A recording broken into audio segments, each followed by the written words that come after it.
परम प्रेम में शिशि ठाकुर परम आराध्या जगत जननी शिशि बड़मा परम पूज्य पाद शिशि बड़दा परम पूजनीय वर्तमान आचार्य शिशि दादा के श्री चरणों मेरा कोटि कोटि प्रणाम।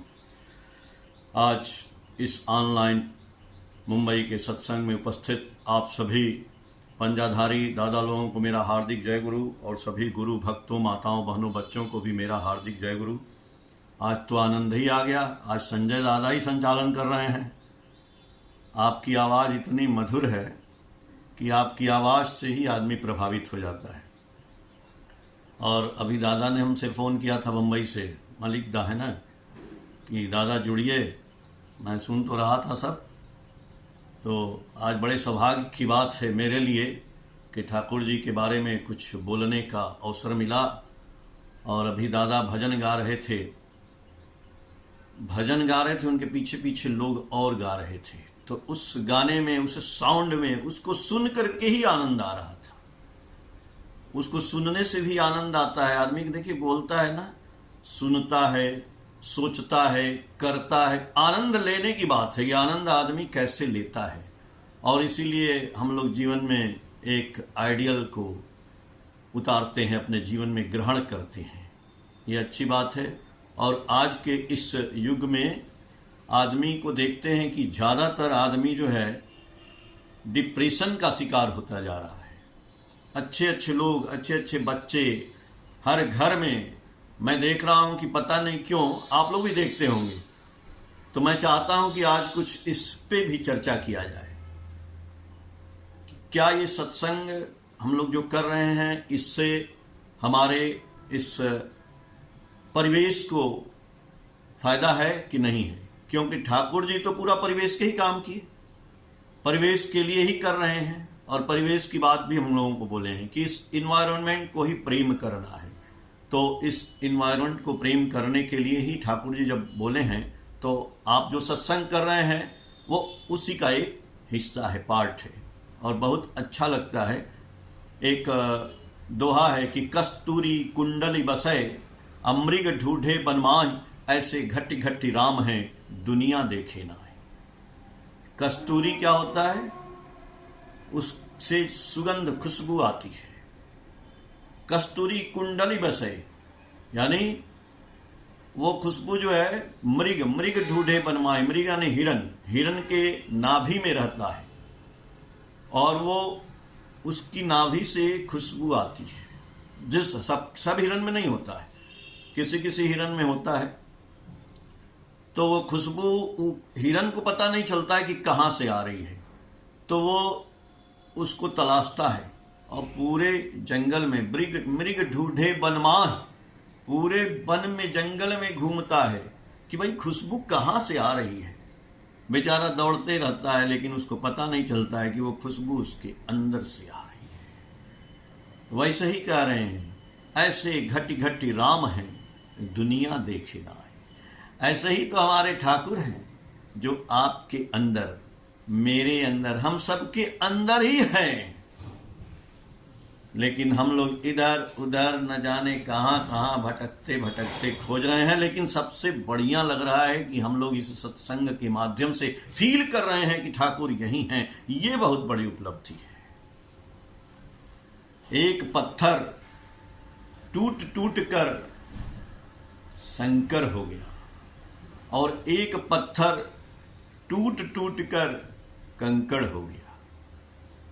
जानते हैं, एक ही पत्थर आता है पहाड़ से काट करके, और वही पत्थर कारीगर के हाथ में जाता है तो उसमें से शंकर भगवान निकलते हैं, ठाकुर जी निकलते हैं उसी पत्थर से।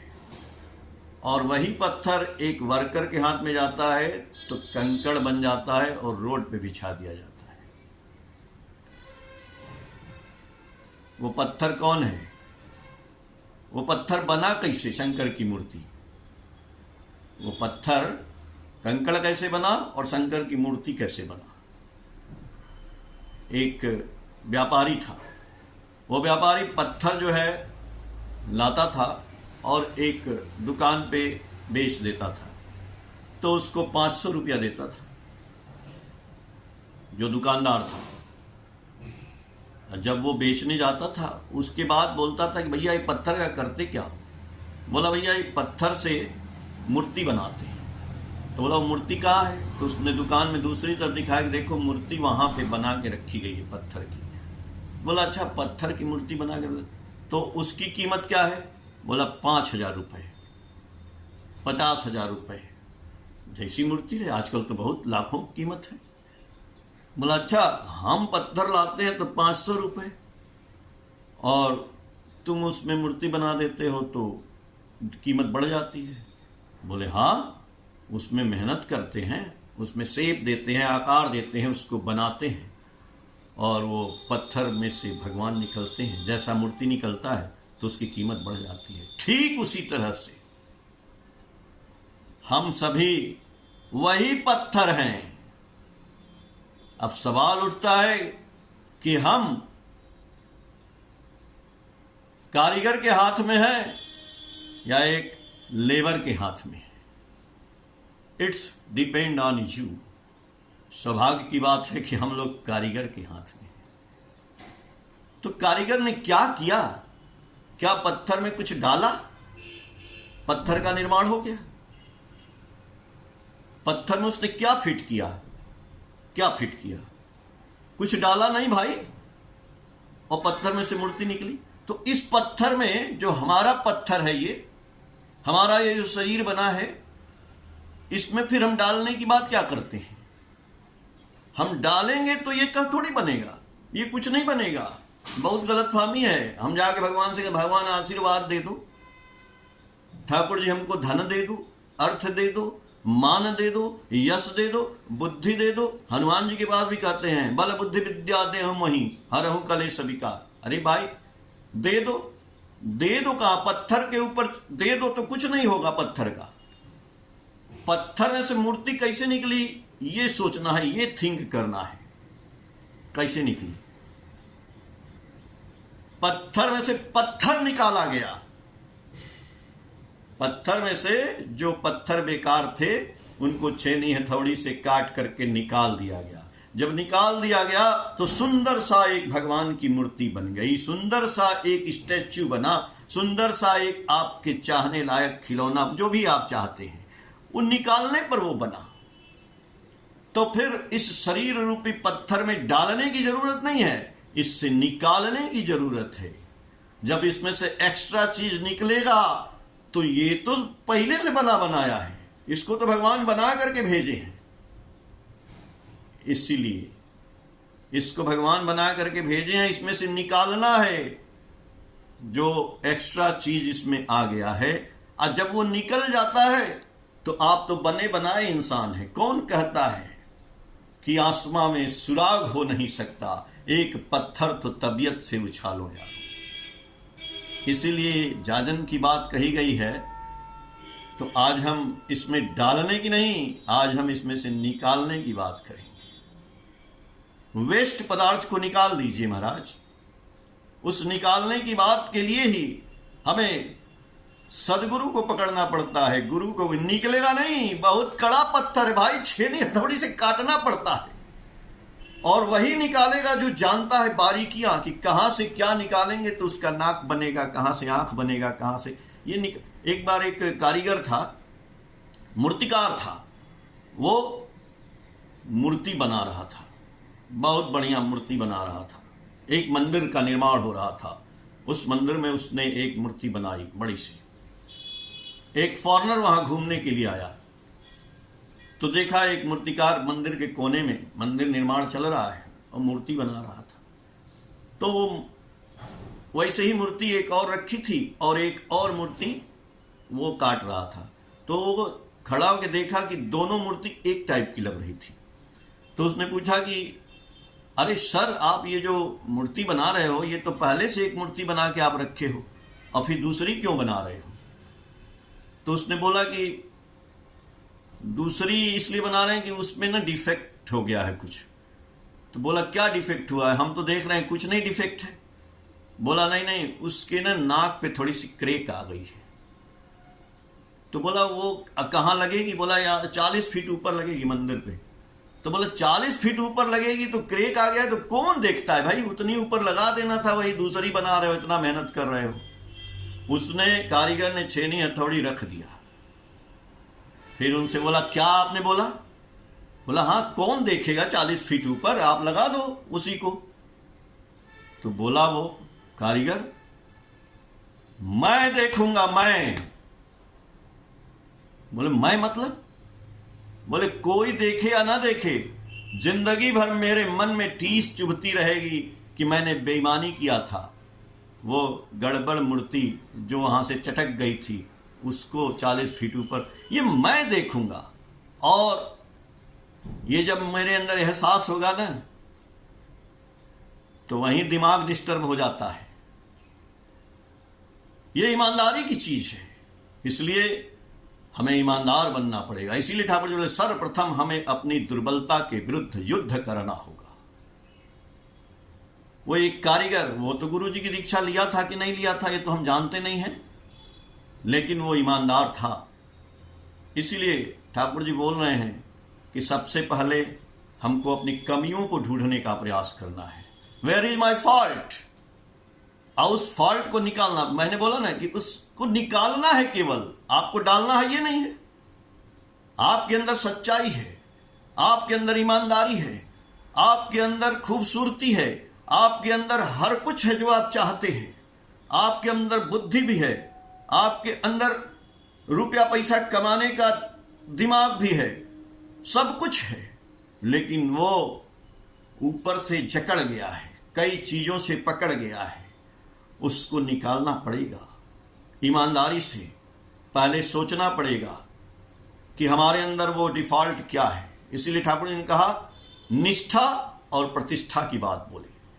ठाकुर जी की प्रतिष्ठा करना है, ठीक है, आप लोग सत्संग कर रहे हैं, मैं भी कर रहा हूं, हम लोग SPR हैं, ठाकुर जी की दीक्षा देते हैं, सत्संग करते हैं, जहां जो भी जरूरत है कोशिश करते हैं कि वो काम हो। और लेकिन ये क्या है, हम लोग सोचते हैं ठाकुर जी की प्रतिष्ठा हो जाए, जन जन में हो जाए, समाज में हो जाए, इस पूरे इन्वायरमेंट में हो जाए, परिपार्श्विक में हो जाए, सबके अंदर हो जाए। लेकिन प्रतिष्ठा तो बाद में होगी, पहले निष्ठा आनी चाहिए। तो वेयर इज निष्ठा एंड व्हाट इज निष्ठा? निष्ठा का एक साधारण सी बात ठाकुर जी बता रहे हैं कि हमको अपने अंदर जब कमी नजर आने लगे कि कहां पे मेरा कमी है, वही निष्ठा आपके अंदर शुरुआत हो गई। आपकी निष्ठा यदि है ठाकुर जी में, हमारी निष्ठा यदि गुरु में है, तो हमको अपने अंदर की कमी दिखाई देगी। और उस कमी को जब हम दूर कर लेते हैं तो उसको बोलते हैं प्रतिष्ठा। क्योंकि प्रतिष्ठा कहीं और समाज में तो बाद में होगी। तो उस समाज का अंग ये मेरा मनुष्य का शरीर भी है, जो मेरा नहीं है। मेरा मेरा हम लोग कहते हैं, ये मेरा शरीर नहीं है, मालिक का शरीर है। ये शरीर अलग है, ये पहले दिमाग में रखिए, ये आपका शरीर नहीं है। ये शरीर को पहले जाजन करना है। मैं कई बार बोलता हूं, हर समय बोलता हूं, पहले इसको सुधारना है, इसमें से गंदगी निकालनी है। इसीलिए आप देखते होंगे बहुत से महापुरुष इस धरती पे आए, बहुत से विद्वान आए, और उन विद्वान की किताबें, उन विद्वान की बातें, सब कुछ आप पढ़ते होंगे, जानते होंगे, ऐसा नहीं है। आप रामकृष्ण परमहंस के बारे में जानते होंगे, आप स्वामी विवेकानंद के बारे में जानते होंगे, आप ओशो रजनीश के बारे में जानते होंगे, आप कई महापुरुषों की किताबें, ग्रंथ, सब कुछ पढ़ते हैं। क्यों पढ़ते हैं? क्या जरूरत है? इसलिए जरूरत है कि उसमें हमारे जीवन की जो असली चीज बता रहे हैं, इसलिए हम पढ़ते हैं, इसलिए पूजा करते हैं, इसलिए पाठ करते हैं, इसलिए तीर्थ करते हैं, इसलिए सत्संग करते हैं, इसलिए हम लोग भगवान की पूजा करते हैं, गुरु कुछ भी करते हैं, पढ़ना लिखना, जो भी दुनिया का व्यवसाय करते हैं, धंधा करते हैं, कुछ भी करते हैं। क्यों करते? एक ही कारण है, हम अपनी समस्याओं का समाधान चाहते हैं, जिसका गूढ़ जड़ है, जो ठाकुर जी ने धर्म की बात बताई है, हम बचना चाहते हैं और बढ़ना चाहते हैं।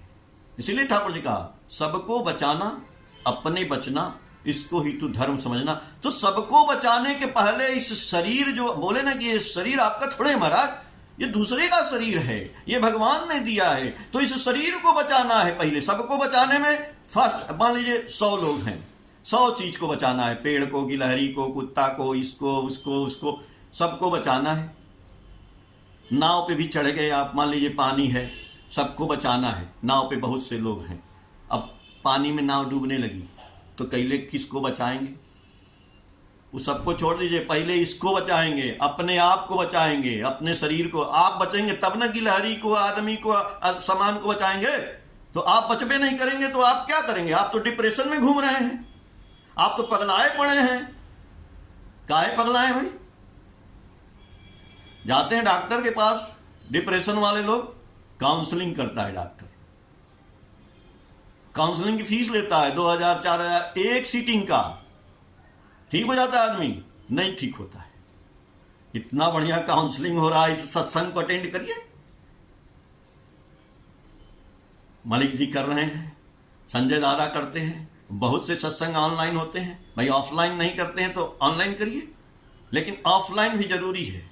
अगर हमारे दिमाग में डिप्रेशन है, जो भी डिप्रेशन का मरीज है, उसको काउंसलिंग आप कर सकते हैं, हम कर सकते हैं। इसीलिए गुरु भाई हैं, उनको पकड़ करके ले चलिए सत्संग में, बैठिए, कहिए कि दे दीजिए झाल मजीरा, बजाओ इसको, ढोल बजाओ, कुछ भी कर, बजा इसको, ताली बजा, कुछ नहीं तो। और ताली बजा के यहां जो हो रहा है भजन, अभी दादा गाए ना राधे राधे, गाओ।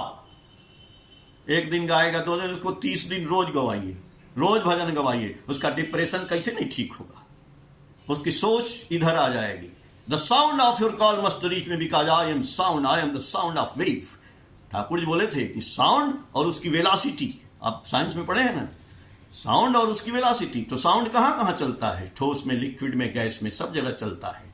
तो साउंड, आज आदमी का दिमाग क्यों पगलाया गया है? आज साउंड से भी पगला जाता है, चारों तरफ शोर शराबा है। शहर में जाइए, फैक्ट्री में जाइए, इधर उधर, तो उस शोर को हमारा दिमाग अब्जॉर्ब नहीं कर पा रहा है, तो हमारा कोलेस्ट्रॉल बढ़ जाता है, हमारा हार्ट अटैक भी हो जाता है। क्यों होता है भैया? लोहा को लोहा काटता है। तो उस साउंड को हम अपने अंदर क्यों न समाहित कर लें? हमारे अंदर एक ऐसा साउंड होना चाहिए जो उस साउंड से तगड़ा हो। आप बोल रहे हैं, हम बोल रहे हैं, ऐसे ही बोल रहे हैं, वो साउंड और भीड़ लगी है, कोई नहीं सुनेगा। लेकिन एक तगड़ा माइक आ जाए, माइक बड़ा सा उसका माइक बॉक्स हो और खूब तगड़ा साउंड हो, और जब यहां से बोलना शुरू करेंगे, हजारों लाखों की पब्लिक जो है सुनना शुरू कर। सारे मामा मामा जो चिल्ला रहे थे ना, सब बात कर रहे थे, वो चुप हो जाएंगे, आपकी साउंड तगड़ी हो जाएगी। तो हमें मालिक ने जो साउंड दिया है, मालिक ने जो नाम का साउंड दिया है, इस नाम के साउंड को बढ़ाना पड़ेगा, इसके वाइब्रेशन को वाइब्रेट करना पड़ेगा कि आदमी का दिमाग जो है, जो इधर उधर हो रहा है ना डिप्रेशन में। अरे आप काउंसलर हैं महाराज, ठाकुर जी के जो भक्त हैं, जो ठाकुर जी के सत्संगी भाई हैं, जो सत्संग करते हैं, जो रोज कर रहे हैं, उठ रहे हैं, बैठ रहे हैं, जो जाजन करते हैं, जाजन से बढ़िया कोई काउंसलिंग हो ही नहीं सकता।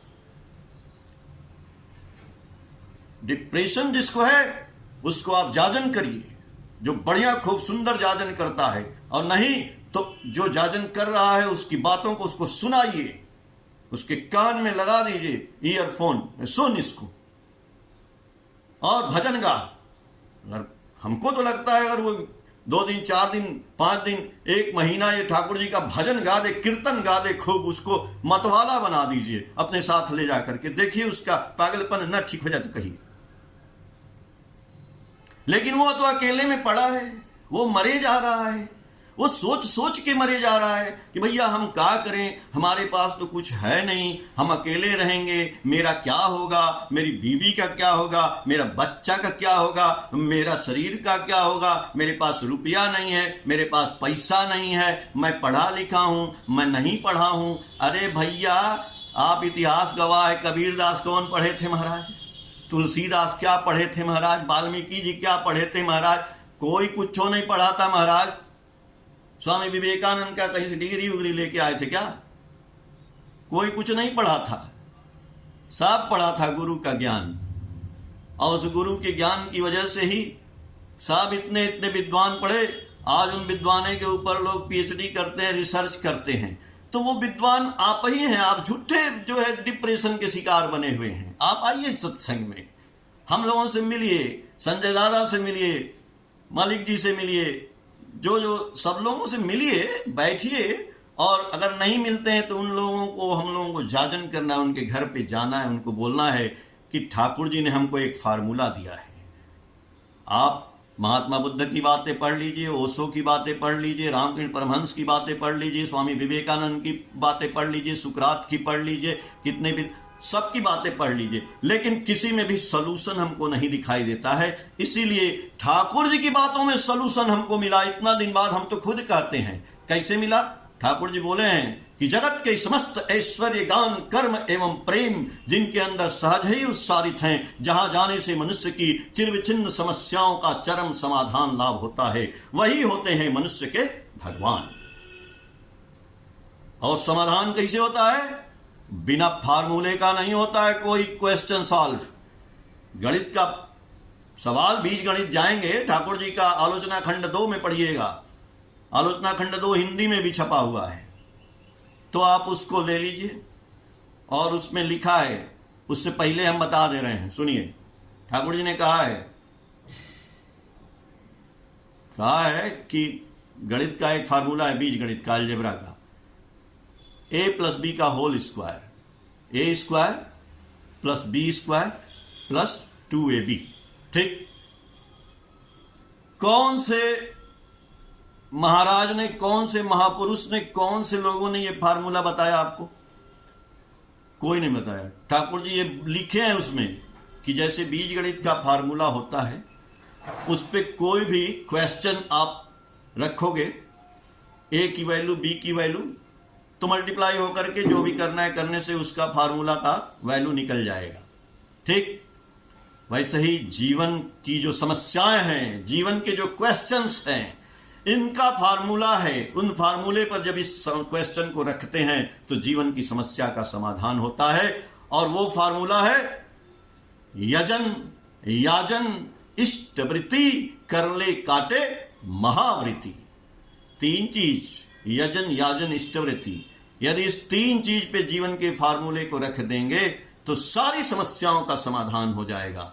इसलिए सन 1888 में ठाकुर जी का जब जन्म हुआ और 1886 में रामकृष्ण परमहंस का निधन हुआ, 2 साल बाद नियर अबाउट ठाकुर जी का जन्म हुआ। रामकृष्ण परमहंस बोल करके गए थे कि हम एक बार फिर उस दुनिया में जन्म लेंगे और इस जन्म में तुमको चाबी दे करके नहीं जा रहे हैं, लेकिन नेक्स्ट जन्म जब होगा तो मैं आपको जीवन की ताले की खोलने की चाबी दे के जाऊंगा। भृगु संहिता ठाकुर जी का जो जीवनी लिखा हुआ है, पुरुषोत्तम किताब है, उसमें आप पढ़िएगा। पुरुषोत्तम में लिखा हुआ है, ठाकुर जी की कुंडली भी बनी है बनारस से। भृगु संहिता की कुंडली में बताया गया है कि ठाकुर जी रामकृष्ण परमहंस थे। तो उस समय कोई फार्मूला देके नहीं गए रामकृष्ण परमहंस। आज ठाकुर जी बोलते हैं कि देखिए, हमारे महापुरुषों की चर्चा होनी चाहिए, हमारे महापुरुषों को जन जन में उनके बारे में बताना चाहिए, चाहे गुरु वशिष्ठ हों, चाहे रामकृष्ण परमहंस हों, चाहे। लेकिन रामकृष्ण परमहंस से ज्यादा लोग स्वामी विवेकानंद की चर्चा करते हैं, रामकृष्ण परमहंस गौड़ हो जाते हैं। यदि हम अब ठाकुर जी की जगह पे ज्यादा आचार्य देव की ही चर्चा करें, करिए, लेकिन पहले तो ठाकुर है ना, तो गौड़ नहीं करना है। हमें महापुरुषों की बात को बताने से उन भक्तों की बात हमारे दिमाग में आएगी, उनको सम्मान मिलेगा। इसलिए हमने भी देखा होगा, आपने भी, कहीं सलूशन नहीं निकला है। चाहे महात्मा बुद्ध का ले लीजिए, ओशो का, कहीं सलूशन नहीं है। ध्यान करिए, किसका ध्यान करिए, काम करिए, किसका काम करिए, काहे काम करिए, ये सब दुनिया में ग्रंथ में है। क्या पाठ करिए, पूजा करिए। ठाकुर जी बोले ना कि समय गवाया पथ खोजन में, अनुष्ठान का आडंबर अनुष्ठान ही पाया तुमने, पथ गया चूल्हे भार। आज हम लोग समय को गंवा रहे हैं, खाली अनुष्ठान, खाली।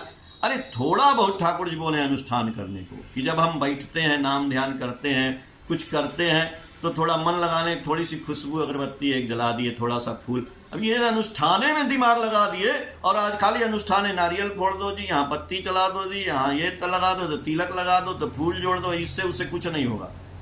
चरण पूजा से नहीं होगा, चलन पूजा। ठाकुर जी बोले आमी जा बोले ताई कर, और करने के लिए ही ठाकुर जी दे दिए हैं यजन याजन इष्टवृत्ति। तो यजन में क्या आता है? यजन का मतलब ही होता है नाम ध्यान करना, और नाम ध्यान नहीं करेंगे असली चीज है। जब ठाकुर जी का नाम ग्रहण किए तो फार्मूला तो पहले मिला, अब करना आपको है। बच्चा को क्वेश्चन दे दिया गया, सवाल तो उसको सॉल्व करना है, लेकिन वो करेगा नहीं। मेरे पास आएगा, आपको भैया हमारी ये समस्या है, अरे समस्या का समाधान तो तुम्हारे ही अंदर था।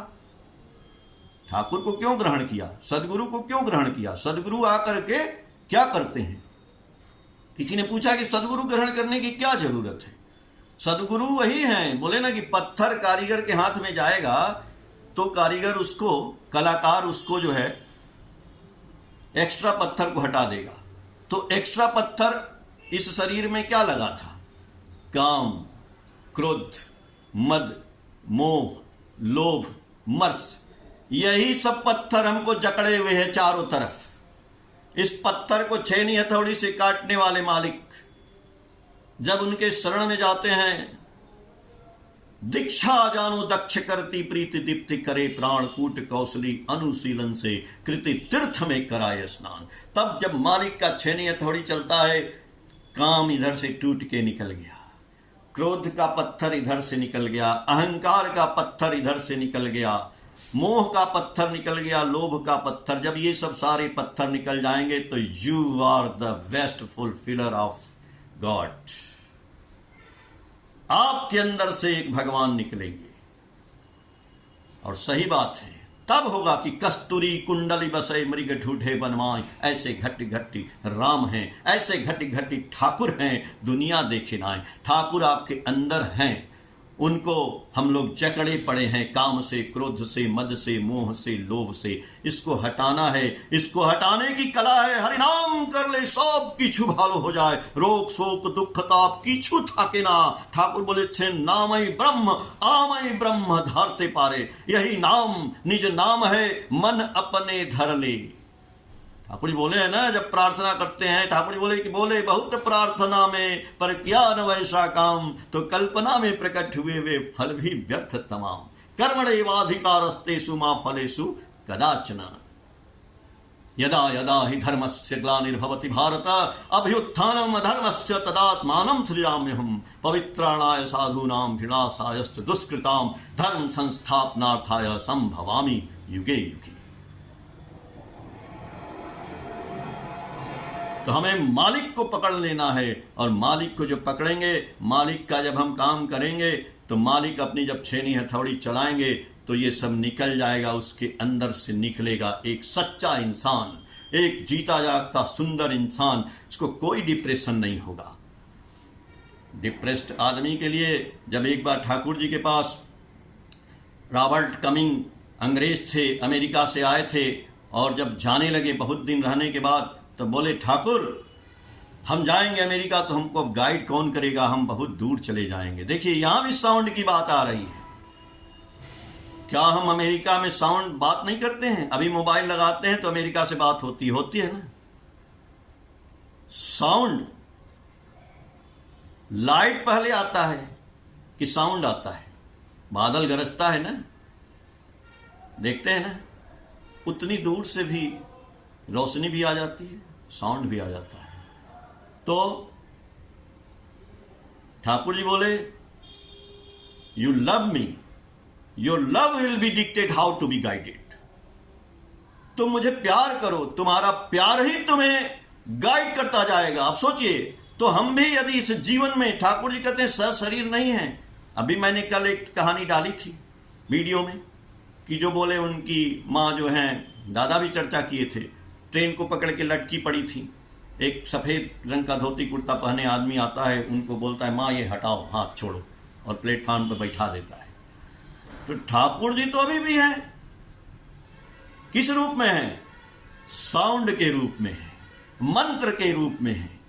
इसीलिए ठाकुर जी बोले एकला एकला थाकते भालो लागे ना। जब उनको जो है देवी प्रसाद मुखोपाध्याय बोले ठाकुर हम अकेले रहते हैं, हमको अच्छा नहीं लगता है, ठाकुर बोले तुम्हें एकला थाकते को अपनो आमी प्रत्येक क्षण तुम्हारा संग याद छे, एटाई फील कर ले मने बल पावी, एटाई हलो जजन। इसलिए आज से हमको ये फील नहीं करना है कि ठाकुर जी अलग हैं, आपको फील करना है ठाकुर जी मेरे साथ हैं, हर वक्त साथ हैं, हर वक्त साथ हैं। और इसको फील करने के लिए ये सब हटाना पड़ेगा। वो सब हटेगा कैसे? पत्थर का टुकड़ा, नाम करना पड़ेगा हर वक्त। ठाकुर जी बोले नाम करो नाम करो नाम करो, इतना नाम करो, कर दोगे ना 1 महीना 2 महीना। हम तो बोलते हैं अगर आप 1 महीना रात को उठ के 4 से 5 या 3 से 4 1 महीना लगातार नाम कर दीजिए, उसके बाद आप नाम नहीं भी करें, ठाकुर जी बोले हम अपने आप नाम आपका होता रहेगा। आप काम आदत बन जाएगी ना। जब आदत बन जाती है ना आदमी की नाक में उंगली करने की, तो आप देखिए कुछ नहीं करेगा, फिर नाक में उंगली डालेगा, फिर आंख में, तो गंदी आदत पड़ जाती है। तो नाम जब कर लेंगे तो ज्यादा नहीं कि हम बोल रहे हैं जिंदगी भर करिए, 1 महीना 2 महीना करके देखिए, फिर आपका नाम छूटेगा ही नहीं, खुद ब खुद नाम होगा, चलते फिरते नाम होगा, अपने आप होगा। ठाकुर जी सबका भला करें, ठाकुर जी सबका मंगल करें। खूब इसी तरह से सत्संग करते रहिए, जुड़े रहिए। जय गुरुदादा।